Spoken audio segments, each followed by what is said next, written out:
LG electronics IPO கிடைச்சவங்களுக்கு முதல்ல ஒரு வாழ்த்துக்கள்.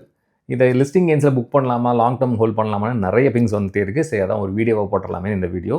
இதை ஒரு 3 யூஸ் கேஸில் பார்க்கலாம். புல் கேஸில் லிஸ்ட் ஆனால் என்ன ஆகும், பேர் கேஸாக இருந்தால் என்ன ஆகும், பேஸ் கேஸாக இருந்தால் என்ன ஆகும் அப்படின்றத பார்க்கலாம். புல் கேஸ் இப்போ இருக்கிற ஜிஎன்பி ப்ரைஸ் வச்சு பார்த்தா 35% 45% கெயின் வரதுக்கு வாய்ப்பு இருக்குது. அதாவது 1550 1600 வரைக்கும் லிஸ்ட் ஆகிறதுக்கு வாய்ப்பு இருக்குது. பேர் கேஸாக இருந்தால் 5% 14% வரைக்கும் கெயின்ஸ் இருக்கிறதுக்கு வாய்ப்பு இருக்குது. அதாவது 1200 1300 வரைக்கும் லிஸ்ட் ஆகிறதுக்கு வாய்ப்பு இருக்குது.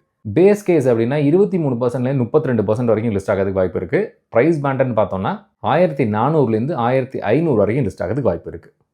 இதில் என்னோட டெசிஷன் நான் எப்படி எடுக்க போகிறேன் அப்படின்றத சொல்கிறேன். இப்போ நான் ஷார்ட் டேர்முக்காக இந்த ஐபிஓ அப்ளை பண்ணியிருக்கேன்னு சொன்னால், நான் யூஸ்வலாகவே லிஸ்டிங் கெயின்ஸ் ஒரு 30% 35% வந்தாலே புக் பண்ணிடுவேன்.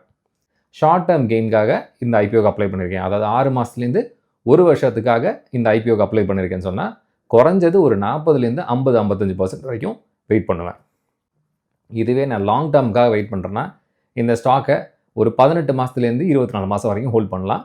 2000 ரூபா வரைக்கும் போகிறதுக்கான வாய்ப்புகள் இருக்குது. இதில் நிறைய ரிஸ்க் ஃபேக்டர்ஸும் இருக்குது. ரிஸ்க் ஃபேக்டர்ஸை நான் டிஸ்கிரிப்ஷனில் போட்டிருக்கேன், செக் பண்ணி பாருங்கள். நீங்கள் எதுக்காக அப்ளை பண்ணியிருக்கீங்கன்றதை ஃபஸ்ட்டு யோசிங்க. லிஸ்டிங் கெயின்ஸ்க்காக அப்ளை பண்ணியிருக்கீங்க, இந்த பணத்தை வச்சு அடுத்த ஐபிஓக்கு அப்ளை பண்ண போகிறீங்கன்னா லிஸ்டிங் கெயின்ஸை புக் பண்ணிடுங்க. இல்லை உங்கள்கிட்ட ஃபண்ட் எக்ஸஸாக இருக்குது, அடுத்தடுத்த ஐபிஓக்கு அடுத்தடுத்த ஸ்டாக்கை வாங்குறது ஃபண்ட் இருக்குன்னா ஸ்டாக்கை ஹோல்ட் பண்ணுங்கள். கொஞ்சம் நல்ல கெயின்ஸ் வர்றதுக்கான சான்சஸ் இருக்குது. இல்லை எனக்கு ஃபண்டு பிரச்சனையே இல்லை, நான் லாங் டேர்மில் வச்சுக்கிறேன் அப்படின்னு சொன்னால் கண்டிப்பாக அதை தாராளமாக ஹோல்ட் பண்ணலாம். நீங்கள் உங்கள் அனாலிசிஸ் பண்ணி உங்களோட ரிஸ்க் அப்பிடைட் எப்படி இருக்குன்றதை பார்த்துட்டு டிசிஷன் எடுங்க. அடுத்த வீடியோவில் சந்திக்கலாம். நன்றி, வணக்கம்.